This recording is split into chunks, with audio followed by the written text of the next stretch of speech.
Lucas capítulo 19, diz assim a palavra do Senhor: E tendo Jesus entrado em Jericó, ia passando, e eis que havia ali um homem chamado Zaqueu, e era um chefe dos publicanos, e era rico, e procurava ver quem era Jesus, e não podia, por causa da multidão, pois era de pequena estatura.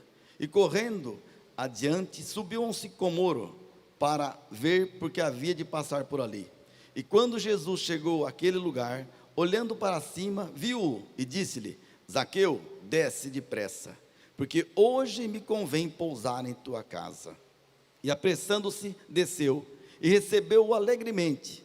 E vendo tudo isto, murmuraram, dizendo: que entrara para ser hóspede de um homem pecador? E levantando-se Zaqueu, disse ao Senhor: Senhor, eis que eu dou aos pobres metade dos meus bens, e se alguma coisa tenho defraudado alguém, o restituo quadruplicado. E disse-lhe Jesus: hoje veio a salvação a esta casa, pois também este é filho de Abraão, porque o Filho do Homem veio buscar e salvar o que havia perdido. Glória a Deus. A igreja pode se assentar. Amados irmãos, nós vemos aqui nessa passagem um encontro, e eu quero essa noite falar de dois encontros. A Bíblia nos relata de vários encontros que deu certo, e fala de encontros também que não deu certo. Mas eu quero falar de dois encontros aqui que verdadeiramente nós vimos mudança de vida. Verdadeiramente nós vimos mudança de atitude da pessoa quando teve a oportunidade de ter um encontro com Jesus. Aqui nós vemos Jesus entrando em Jericó, e Zaqueu, um publicano, chefe dos publicanos, tentou ver Jesus, mas pela pequena estatura e pela multidão não conseguia, mas ele se esforçou. Guarde isso na sua cabeça. Ele se esforçou. Ele subiu numa figueira brava, que tinha espinho. Ele subiu e falou: certamente vai passar Jesus por aqui, e eu vou ver Jesus. Ele queria apenas ver Jesus. O texto fala isso. E Jesus, assim que chegou embaixo dessa figueira, ele falou: Zaqueu, desce depressa, porque hoje convém pousar em sua casa. Olha que maravilhoso ouvir isso de Jesus. Quem apenas queria ver Jesus, ouvir de Jesus, falou: eu quero estar na sua casa. E Jesus, ele continua a caminhada com esse homem até a casa, e chegando lá, a Bíblia fala que alegremente, a Bíblia fala que Zaqueu contou tudo para ele, contou toda a sua história. Verdadeiramente ele se derramou aos pés do Senhor. A Bíblia fala que ele chega a falar que ele ia devolver, metade do que tinha. Só devolve metade do que tinha aquele que tem um encontro com Jesus. Só entrega o que tem aquele que tem um encontro com Jesus. Falou: Senhor, eu quero devolver, eu vou dar metade dos meus bens. E a Bíblia fala que no antigo judaísmo, uma pessoa que dava 20% da propriedade, era uma atitude sublime. 20%, ele falou: vou dar metade do que eu tenho. E eu quero dizer, olha a alegria de quem tem um encontro com Jesus. Eu quero pregar para você, você lembrar quando você teve um encontro com Jesus. Talvez seja essa noite, ou foi há muito tempo atrás, mas você vai lembrar da alegria que você, quando Jesus se revelou a você. Você quer se dispor de tudo, falou: vou dar metade do que eu tenho. Sabia? Metade. E se eu defraudei alguém ao coletar imposto, eu vou quadruplicar. Eu vou, devolver 4 vezes mais. Olha que atitude, desprender do materialismo. Zaqueu, um publicano, ele tinha um pessoal que ele comandava que recolhia imposto.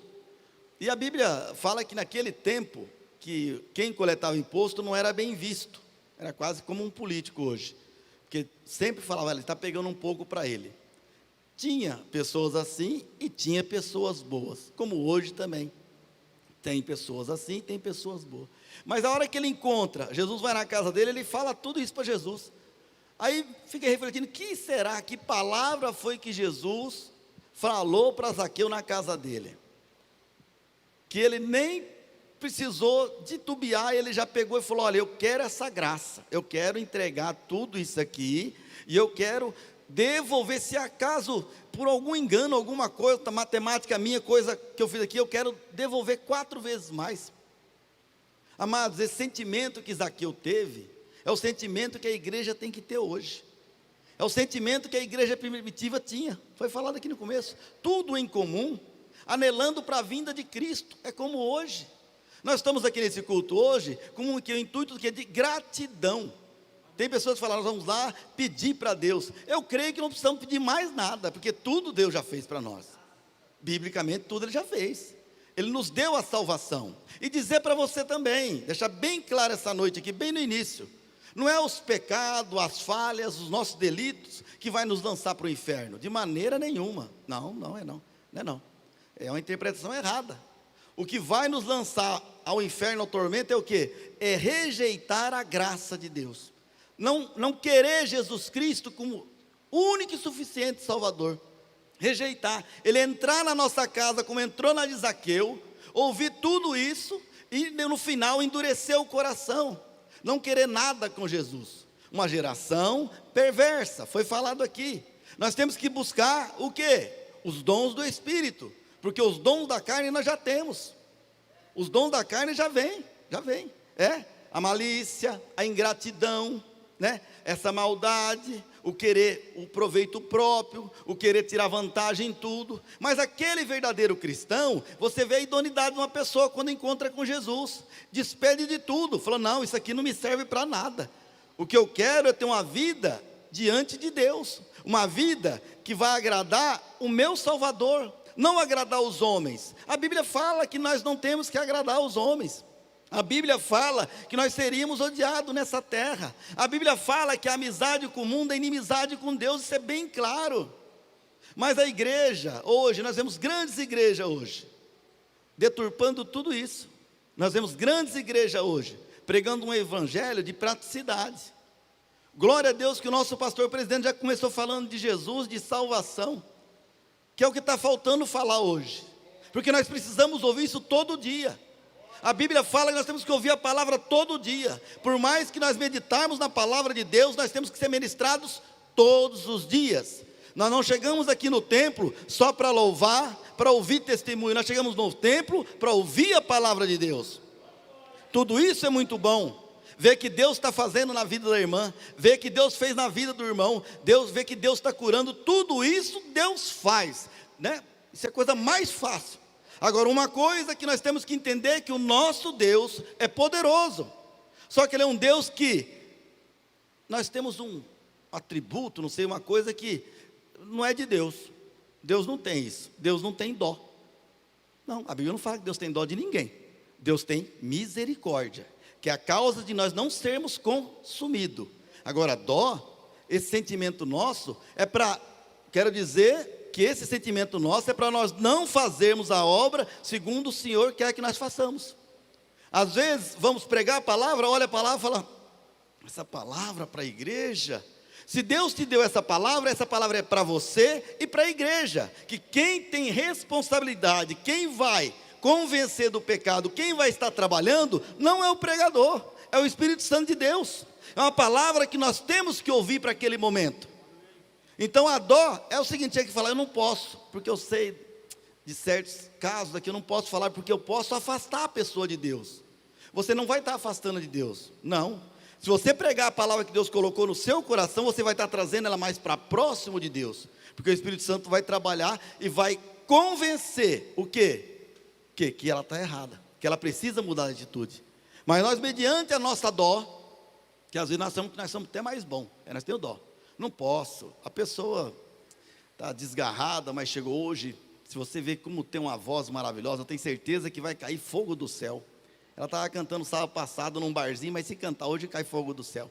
E aí tem a irmã do ciclo de oração aqui que canta, talvez não canta bem igual outro, mas não pode, tem que esperar aquele que chegou para estar louvando, é a nossa dó. Nós estamos querendo ajudar Deus. E essa pessoa, quando ela entrar aqui, não foi porque você trouxe, foi o Espírito Santo que trouxe. E trouxe para ele tratar com a palavra de Deus, e a palavra de Deus vai trazer nele um sentimento que vai falar, não é lícito eu fazer isso, que a pessoa que é convertida fala, não é lícito, eu não, eu tenho que passar por um processo, por um tratar de Deus, para depois poder estar adorando e pregando ao Senhor. Igreja, nós estamos num lugar que é santo, nós não temos que contaminar isso aqui, e a minha dó, eu não tenho que usar ela para poder prevaricar. Não pregar a palavra com dó, sendo que a palavra é ela que liberta. A Bíblia fala que, né, verdadeiramente, né, que se Cristo vos libertar, verdadeiramente você é livre. Não, pastor Amarildo, eu posso pregar, falar para o seu dia inteiro, não vou libertar ninguém. Talvez eu nem me liberte, mas quando Cristo liberta, Ele te dá autoridade para você pregar dentro do texto e você falar verdadeiramente, eu preciso mudar meus caminhos, eu preciso mudar minha atitude. Porque o cristão, ele tem que dar testemunho aí fora. O evangelista falou muito bem, que não é só pastor que prega, lógico que não. É para todos ir de pregar o evangelho. Mas pregar o evangelho de uma forma que as pessoas entendam que Deus é santo.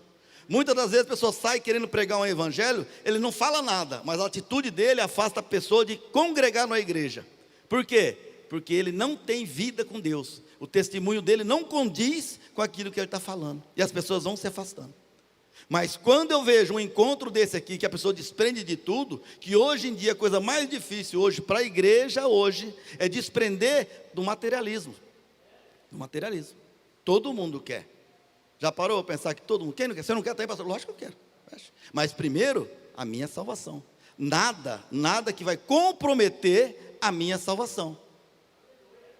Nada que venha trazer o quê? Uma discordância entre os irmãos, afastar os irmãos, que eu tenho também que prestar conta disso aí, do que eu estou pregando, eu presto conta a Deus. Então eu prefiro chegar diante de Deus e falar para Ele, ó, e Ele vê, eu não preciso de falar, foi pregado. Mas quando é pregado dentro do texto, a palavra de Deus, ela vai fazer o quê? Aquilo que apraz a Deus. A palavra de Deus em Isaías 55, 11, dá para colocar aí? Isaías 55, versículo 11, tem como colocar aí? Vamos ver, Isaías 55, 11, glória a Deus, glória a Deus, aleluia Jesus. Olha lá, olha, assim será a minha palavra que sair da minha boca, ela não voltará para mim vazia, antes fará o que me apraz e prosperará naquilo para que eu enviei. Toda palavra do Senhor, além de santa, ela vai prosperar na sua vida, ela vai te lapidar, dia a dia, momento a momento, te santificando. Porque o mundo, por mais que nós não queremos, mas nós estamos caminhando, vai ficando certas fagulhas. É igual uma roupa, vai sujando, igual uma bactéria. O pecado é igual uma bactéria, vai grudando. Se você não congregar, se você não for ministrado, certamente você vai ser o quê? Uma presa fácil para o inimigo. Uma presa fácil para esse evangelho de praticidade. Esse evangelho que tudo pode, não tem problema, é um acaso. Esquece que a Bíblia fala para nós não conformarmos com o mundo. Foi falado que o mundo, a tendência é essa. Mas eu creio que sobre a casa daqueles que creem no Senhor não falta nada e a prosperidade sempre vai ter. É prosperidade. A prosperidade bíblica, que é não te faltar nada e você ter para emprestar. Essa é a prosperidade bíblica. Talvez não é a prosperidade que muitos querem, a prosperidade bíblica não te faltar nada. Aqui estava um homem que se desprendeu de tudo, falou, olha. E aí aconteceu sempre os opositores. Eu quero dizer para você que, como tinha os opositores, vai ter também para nós também. Fala, quem é esse que foi fazer uma visita para aquele irmão, né? E pregar para ele, foi na casa dele, de um homem mundano, porque é tudo assim, é tudo mundano. Esquece que você tem que ir e você ir pregar o quê? Para as pessoas conhecerem a Jesus. E às vezes pregar o quê, pastor? A sua vida. O pastor falou aqui, no começo aqui, quando ele falou da vida dele, você falou aqui, e demais aqui, eu costumo dizer para todo mundo que o passado de ninguém salva. O passado de ninguém salva. De ninguém, não de ninguém. O presente salva, pastor, se tiver com Jesus. A vida nossa é dia a dia. A vida nossa é combatendo sempre o bom combate. Paulo fala que combateu o bom combate, acabou a carreira e guardou a fé. Você tem que ter fé. Fé que quanto mais você busca, mais você é cheio. Fé de quanto mais você está buscando em Deus, a presença do Espírito Santo, Ele está habitando em você e se movendo. O Espírito Santo é uma pessoa, e ela se move conforme as suas atitudes, conforme o seu falar, às vezes não por muito falar. Esse é o primeiro encontro, Zaqueu. O segundo é o apóstolo Paulo, quando Atos capítulo 9, tem como colocar aí o Atos capítulo 9? Tem como colocar? Fala do encontro, ele estava nervoso, ele estava sedento, olha lá. E Saulo, respirando ainda ameaça de mortes contra os discípulos do Senhor, dirigiu-se ao sumo sacerdote E pediu-lhe cartas para Damasco, para as sinagogas, a fim de que encontrasse algum desse caminho, quer homem, quer mulher, os conduzisse presos a Jerusalém. E indo no caminho, aconteceu que, chegando perto de Damasco, subitamente o cercou um resplendor de luz. Glória a Deus. E caindo em terra, ouviu a voz que lhe dizia: Saulo, Saulo, por que me persegues? Até aí. Às vezes, nós estamos igual Saulo, correndo, combatendo contra o próprio Deus, achando que estamos fazendo certo, né? Uma coisa, mas da maneira errada. Ele achava que estava certo. Ele achava que o que ele mais fazia ali era perseguir. A Bíblia fala que ele falava daquela seita, aquele que pregava, falava: eles estão com seita, eu quero pregar. Olha que vigor na obra, eu quero pregar. Mas a Bíblia fala que quando teve esse resplendor, ele teve um encontro. E Jesus falou: por que me persegues? Um encontro. E a Bíblia fala que ele ficou por um período, 3 dias, cego. E a Bíblia fala que Deus usou um servo. Não foi nenhum apóstolo, foi Ananias. Não era apóstolo. Falou: vai lá e ora para ele. Olha que maravilhoso. Foi falando aqui, não precisa ser pastor, não precisa.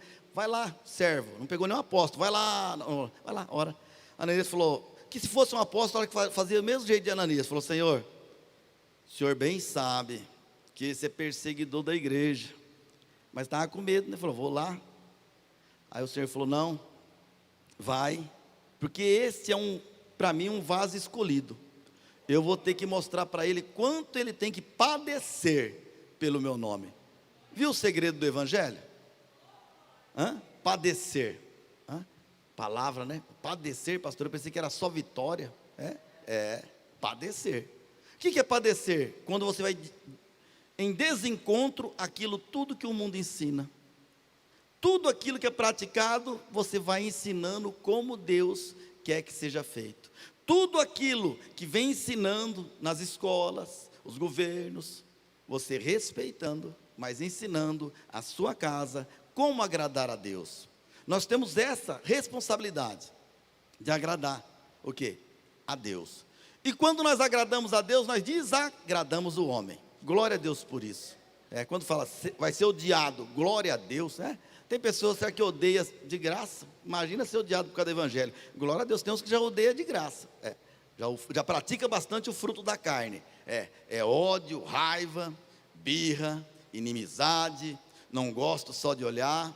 Mas fazer o quê? Se a Bíblia fala que nós temos que orar por todos. Fazer o quê? Vamos desistir da caminhada por causa de um empecilho tão pequeno, uma tal breve momentânea tribulação, que Paulo falava isso. Olha que um homem de Deus falava diante de tanta tribulação.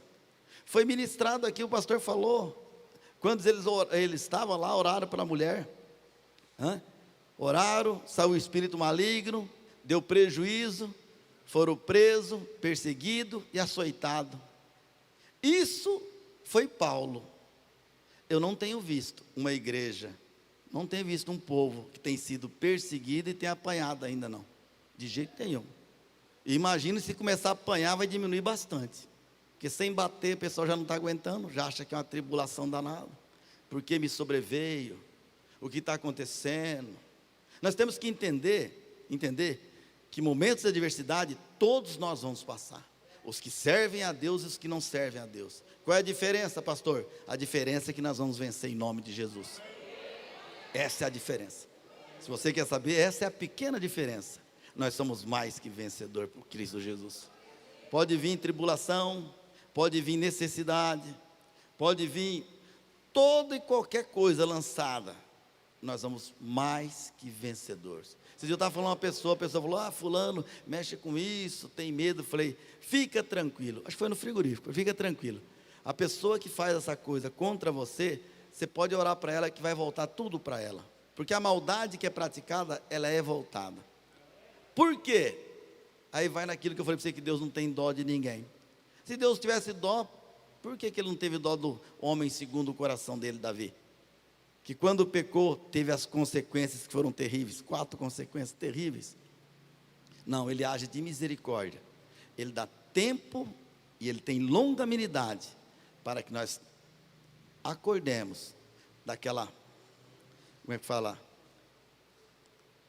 Você fica parado, Você fica assim, quase que com a mente extasiada, a Bíblia fala cauterizada, e conformando com tudo, às vezes achando que Deus já esqueceu, esquecendo que Deus não está no controle. A pessoa tem que ter o sentimento que a Bíblia fala do filho pródigo. Filho pródigo. Filho pródigo está em Lucas capítulo 15, versículo 18 e 19. Olha só esse rapaz, Jesus contando essa parábola do filho pródigo. E hoje, meditando um pouco mais na palavra de Deus, eu lembrei, e minha esposa me ajuda muito, ela lembrou do filho pródigo. Nós temos que ter esse sentimento do filho pródigo. Lucas capítulo 15, versículo 18 e 19. Glória a Deus. Lucas 15. Levantar-me-ei e irei ter com meu pai, e dir-lhe-ei: Pai, pequei contra o céu e perante a ti. Já não sou digno de ser chamado teu filho. Faze-me conforme um dos teus empregados. E levantando-se foi para a casa do seu pai. E quando ainda estava longe, viu seu pai e se moveu de íntima compaixão, não dó, íntima de compaixão. E correndo, lançou-lhe ao pescoço e o beijou. Até aqui. A Bíblia conta a história desse rapaz que pediu herança, que era direito dele, pediu antecipado. O pai permitiu. É dessa maneira, Deus tem ação diretiva e permissiva também. Ele permite. Aí ele foi e gastou tudo aquilo que Zaqueu queria, falou: não me serve mais. Ele gastou, ele achou que tinha amigo. Quando você tem posse, o que mais aparece é amigo. Quando vem um dinheiro extra, o que mais aparece é parente, é primo que você nem sabia que você tinha, tio. O dinheiro atrai pessoas. Quão bom é o dinheiro. O dinheiro nem bem chegou, já chegou as caridades que você está fazendo. É tudo amigo, é tudo para você fazer amizade. E ele saiu, a Bíblia fala que ele gastou absolutamente tudo. Ele gastou a herança toda. E disse que quando precisou dos amigos, olhou, não tinha mais amigo. O que eu quero dizer para você? Sabe quem é seu amigo? Jesus Cristo de Nazaré. Esse não vai te desprezar, não. Ele permite você às vezes até afastar, mas ele sempre está guardando por perto. Sempre está por perto. Porque a Bíblia fala que ele sentiu o desejo de comer bolotas dos porcos, e nem isso deram para ele. Aí ele caiu em si. O que ele falou? Olha, eu não sou digno. Isso falta para a igreja hoje, reconhecer que nós não somos dignos. Nós somos o quê? Nós carentes dessa graça de Deus. Quando você vai ver a Escritura e ver que você era digno, você vai falar: era digno de ser lançado no inferno, mas a graça de Deus, por intermédio de Cristo, nos ligou a Deus, nos uniu a Deus. Ele falou: olha, eu pequei contra Deus e contra meu pai, eu vou voltar, eu só quero trabalhar como jornaleiro lá, eu só quero comer e beber, eu não quero nem que me chama de filho, eu quero estar lá. Mas a Bíblia fala que o pai já estava esperando, o pai sempre está esperando, o pai sempre está esperando, e abraçou e beijou. E a hora que veio os serviçais, ele falou: traz. Só foi digno do anel, da roupa, do sapato. Por quê? Porque reconheceu que não era digno. Às vezes nós queremos reconhecer o que nós somos dignos de tudo. Nós pedimos e falamos: Senhor, eu vou pedir porque eu mereço, porque eu tenho orado, porque eu tenho jejuado. É uma barganha com Deus. Eu nunca vi isso. Pessoas falam: olha, eu vou fazer aqui um propósito de ler a Bíblia. Precisa fazer propósito de ler a Bíblia, o crente? Fazer um propósito, vou ler em um ano. Aí chega no final do ano: pastor, eu li a Bíblia 3 vezes. Fala: mas você não entendeu nada, porque você só leu. É um esforço desnecessário.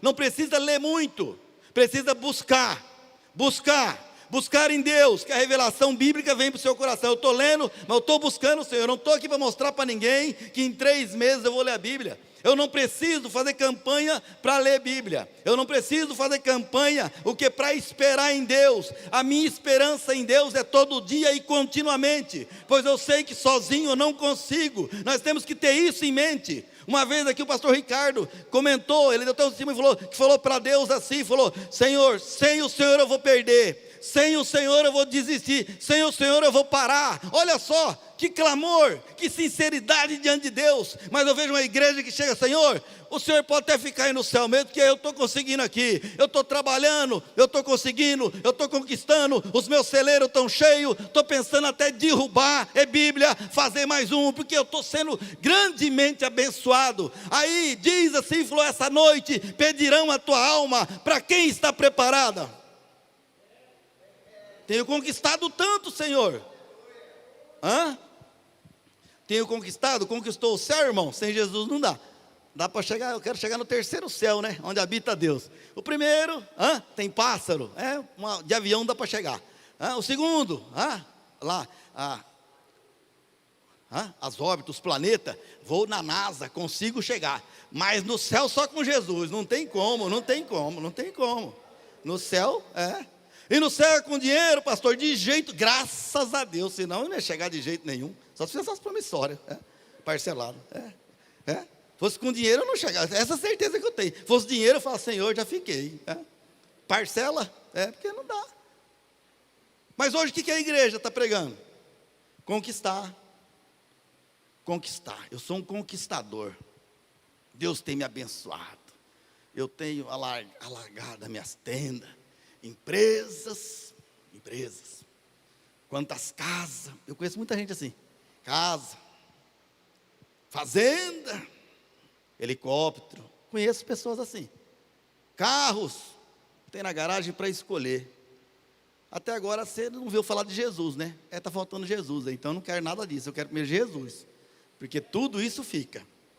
Fica para quê? Para dar briga. Eita, você quer ver um trem que dá briga? É herança. Jesus. Misericórdia. Meu Deus. Sangue de Jesus. Pensa num trem trabalhoso. Eu até penso em não morrer mais, porque para não dar briga entre os meninos. Pensando em ficar aqui para sempre. Começar a orar do jeito que está aqui, evangelista. Senhor, que eu fique eternamente nessa terra. Tem uns caras que oram assim. Tem oração para emagrecer, oração para dentro de ouro, oração, tem para tudo. Senhor, oração que eu quero ficar para pregar para essa nação, para esse povo ruim. Gente, há um tempo atrás eu estive pregando aqui, o Senhor me deu uma palavra para despertar. E continuo com essa palavra. Vamos despertar, vamos parar de ser menino na fé. Vamos comer de palavra. Vamos ficar comendo leitinho mais não, amadurece. Amadurece, ouve palavra. Eu vejo pessoas hoje que pedem oração, mas aí vem outra oração de novo, vem 3 vezes na frente orar. Você não acreditou na primeira oração? Não acreditou? Porque o outro ora diferente, a eloquência dele é mais. Amados, antes de encerrar, eu tenho 5 minutos, eu quero contar um testemunho para vocês verem que como o inimigo também não descansa. Estava eu com a minha esposa e uns irmãos no monte orando, numa dessa sexta-feira. Oramos, clamamos a Deus, entoamos louvores. Foi maravilhoso, igreja, foi maravilhoso. Como é bom buscar em Deus. Mas nós não estamos seguros, nem no monte. Eu estava no monte, assim que nós vamos dar a mão para encerrar, apareceu um instrumento maligno, com uma equipe, no monte. E foi logo na minha mãe, na minha esposa. Falei: mas vai na mais bonita, e para mim Deus não vai mandar nada. Levanta a mão. Falei: nossa, que homem valoroso. Levanta a mão. Ela falou: não vou levantar não. Para que eu vou levantar a mão? Para receber, eu já recebi o que Deus tinha para mim. Pegou o rabo, pôs entre a pé, falou: rabo porque é maligno. Foi embora. Que é Satanás lá. Eu falei: até no monte aparece um sujeitinho desse. Falei: minha esposa, eu louvo a Deus por sua vida, por sabedoria. Porque se nós estamos no monte orando, clamando, Deus já falou comigo, por que vai levantar um Satanás para trazer alguma coisa de Deus? Se eu não recebi falando comigo, aí um outro da fora, com testemunho tudo torto? Senta lá, só faltou o rabo e o chifre. Levanta a mão. Falei: quase que eu levantei a mão. Falei: Jesus, se é uns crentes pentecostais hoje, era cheio de, né? Vamos levantar a mão. Falei: mas o Satanás aqui no monte, não é que veio mesmo? E vem. E alegrinha, pai. Pensa que ele vem triste? Ele vem, levanta a mão. Falei: nossa, eu não levanto nada. Para mim não tem nada. Foi para que eu vou levantar a mão? Indivíduo. Obra do Satanás. O que você quer? Que no monte. Falei: no monte, Fernando. Olha que tristeza. Até no monte está vindo ele agora. Aí saiu, foi para lá. Eu falei: vamos orar. Aqui eu orei, repreendendo todo espírito de engano. A igreja tem que ser madura. Se você entra no monte para orar, vier um desse aí, tenha certeza que Deus já falou com você. Deus vai trazer um desviado que você conhece aí, para ir falar para te entregar nada não. Fala, se eu vou me entregar na sua mão, entrega algum pecado para você desviar junto com ele. Desperta, gente. Você entra no monte, você ora, você fala com Deus, encerrou. Está um povo de Deus, encerrou. Deus não vai precisar trazer ninguém de fora para você não. Aí eu vejo como é que o inimigo tão astuto é. Você está num monte, ora, sente a presença de Deus. Aí a hora que você está acabando, entregando ali, chega um espertinho, ligeirinho, e vem, levanta a mão. Falei, Senhor, ainda bem que minha esposa é uma mulher de Deus tanto. Eu falei, Fernanda, nós temos que tomar cuidado com os testemunhos. Porque a vontade, eu nem digo qual é a vontade do pastor Amarildo nessa. Fala para a pessoa, Senhor, que eu não perca a benção. Meu maior sentido é, Senhor, que eu não perca a benção. Porque eu sei que nessa jornada vai aparecer mais. Porque Ele quer tirar o quê? A comunhão do povo. Às vezes o povo que estava comigo ali, talvez, uma atitude minha poderia falar, nossa, o pastor se ira assim? A pastora não quis levantar a mão para receber algo de Deus? Porque ela é uma mulher de Deus, ela sabe que não era de Deus. Você tem que saber o que é e não é de Deus. Se você está na casa de Deus, busque em Deus, tem que ter discernimento, aquilo que é espiritual e o que é carnal. É isso que a igreja tem que aprender. Quando a igreja amadurecer num ponto desse, não vai ficar recebendo qualquer entrega. Falou Sedex, entrega. Que entrega? Se você foi no monte, orou, Deus falou no seu coração, agradece e vem embora. Vocês entenderam? Que vocês possam, que nós possamos amadurecer e sermos aqui um pouquinho como Zaqueu e um pouquinho como o apóstolo Paulo. O que é isso aí? Sábio. Não importa o momento, não importa a situação. Sabemos que o Deus que nós servimos, Ele é conosco. Porque Ele fez essa promessa. Não foi homem que fez essa promessa. Ele falou que estaria conosco. Eu creio nessa palavra até o tutano. O que tem me permanecido firme é saber que o meu Redentor vive, reina e está comigo até a consumação do século. Porque Ele não é homem que minta, nem filho do homem que se arrependa. Ele não arrepende. A Bíblia fala, diria e não faria, falaria e não confirmaria. Números 19, capítulo 23, não precisa colocar, mas isso é Bíblia. A igreja tem que comer mais essa palavra. A igreja tem que um pouco abandonar as coisas do mundo. Hoje eu vi um negócio, uma frase assim, maravilhosa, disse assim, quando o telefone era com fio, nós éramos mais livres. Quando começou a ficar sem fio, nós somos mais presos. Você não consegue conversar com ninguém mais. Você entra para falar com uma pessoa, você está com o celular. Você vai na delegacia, o delegado está com o celular. Você vai, todo mundo com celular, ninguém te atende mais para nada. Antigamente, você ia num posto de saúde, as irmãs estavam vendendo Avon, Christian Grey. Agora não tem nem mais isso. Agora é só telefone. Cadê as irmãs que vendiam Avon, Christian Grey? Só estava sendo meu tempo. Vendia, não te atendia também. Mas não estava com o celular. Agora não. O celular está lá só. E apita, pode ver. Eu tenho umas coisas que eu deixo pausado. Eu deixo da minha esposa, glória a Deus, e meus filhos. Aí tocou, eu falo, aí já é de Deus. Agora tem coisa que tem que deixar no mudo. Porque é muita revelação. E você tem que trabalhar também, eu também tenho que trabalhar. Então vamos desprender dessas coisas, que nem o pastor falou. Ele pediu 5 minutos. Será que tem que fazer campanha para a gente orar 5 minutos? Pastor, me dá um exemplo de oração. Jesus, o próprio Deus na terra, Ele orava. E nós? Não, eu estou cheio. Cheio do quê? Que nós possamos, é o que eu peço a Deus, compreender sempre a boa, agradável e perfeita vontade de Deus. Que isso é bom.